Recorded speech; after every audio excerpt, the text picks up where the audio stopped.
अस्सलाम वालेकुम। मैं मनसिदी विश्वरवा बाला कलाम एक मुखलस मुस्कुराहट खुशगवार मुंह सुठो इख़लाक़ हिकु महिरबान लफ़्ज़ आहे। ख़ालिस दिल कंहिं बि इंसान जी हक़ीक़ी ख़ूबसूरती आहे। हिकु मुखलस मुस्कुराहट खुशगवार मुंह सुठो इख़लाक़ हिकु महिरबान लफ़्ज़ आहे। ख़ालिस दिल कंहिं बि इंसान जी हक़ीक़ी ख़ूबसूरती आहे। अगरि तव्हां फितरतन मुख़लिस इंसान आहियो अगरि तव्हां फितरतन मुख़लिस इंसान आहियो यादि रखो तव्हांखे विञाइण वारो पंहिंजो नुक़सानु कंदो, जंहिंजो ख़मारो तक़रीबन उमिरि भर भोगणो ई पवंदो आहे। हिकु मुख़लिस मुस्कुराहट खुशगवार मुंहुं सुठो इख़लाक़ हिकु महिरबान लफ़्ज़ आहे। ख़ालिस दिल कंहिं बि इंसान जी हक़ीक़ी ख़ूबसूरती आहे।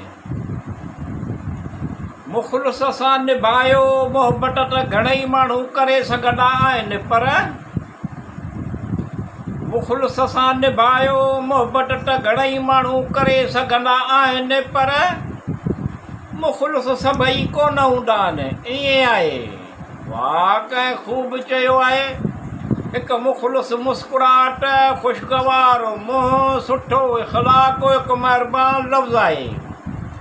ख़ालिस दिल कंहिं बि इंसान जी हक़ीक़ी ख़ूबसूरती आहे। रिश्ता कमज़ोर थियण जो इहो सबबु शायदि आहे।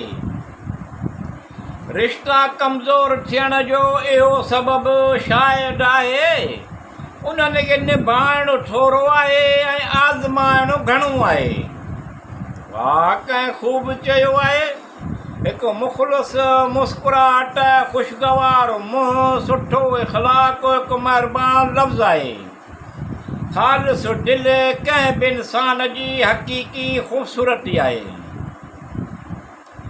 जॾहिं केरु मुख़लिस मिले त उनखे संभाले रखणु घुरिजे। जॾहिं केरु मुख़लिस मिले त उनखे संभाले रखणु घुरिजे। मुख़लिस हुअणु दुनिया जो सभ खां पुरकशिश जज़्बो आहे। वाह, कंहिं ख़ूब चयो आहे। हिकु मुख़लिस मुस्कुराहट खुशगवार मुंहुं सुठो इख़लाक़ महिरबान हिकु महिरबान लफ़्ज़ आहे।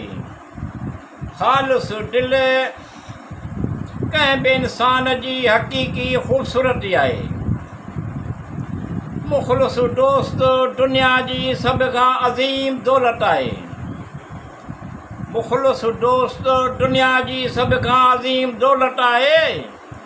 नेक सालिह अल्लाह जी वॾे खां वॾी इनामनि मां हूंदी आहे। वाह, कंहिं ख़ूब चयो आहे। हिकु मुख़लिस मुस्कुराहट खुशगवार मुंहुं सुठो इख़लाक़ हिकु महिरबान लफ़्ज़ आहे।